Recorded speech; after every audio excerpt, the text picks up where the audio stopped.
Tonight's story is centered around Cassandra Hale. So, it's my time to be judged. I always knew this day would come, though I imagined I'd have more time to figure out what to say. Strange, isn't it? A lawyer at a loss for words, unsure of how to plead her own case. I clawed my way up from the bottom to become one of the most successful lawyers in the city. My face adorned billboards, my name was whispered in courtrooms, and my victories made headlines.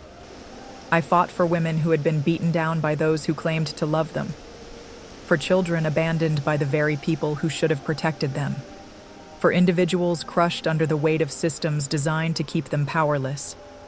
When I won those cases, I felt like I was changing the world, one verdict at a time. But those victories didn't pay the bills. The cases that did, they were different. Do you know what it's like to sit beside a man you know is guilty? To listen as he describes his crimes without a hint of remorse. I defended mobsters who profited from trafficking human lives, CEOs who poisoned entire towns, and predators who shattered families. If the evidence was weak, I tore it apart. If a jury needed a sob story, I spun it. My job wasn't to decide guilt or innocence. My job was to win. And I did. Again and again. Without ever breaking the law myself, though I danced along its edges more times than I'd like to admit. Do I feel guilty? Of course. I'd be lying if I said otherwise. There are faces I can't forget. The mother who begged me not to defend her child's killer. The whistleblower who lost everything because I ensured their corrupt boss walked free.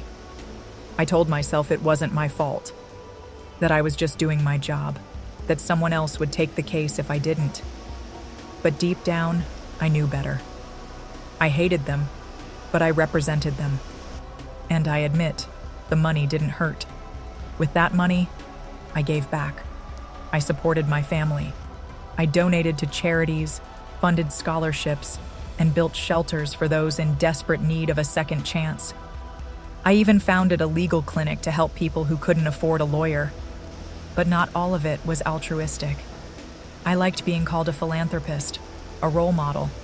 I liked the way it felt when people praised me. The truth is, I enjoyed the spotlight. So now I stand here wondering, was it enough? Did the good I tried to do outweigh the harm I caused?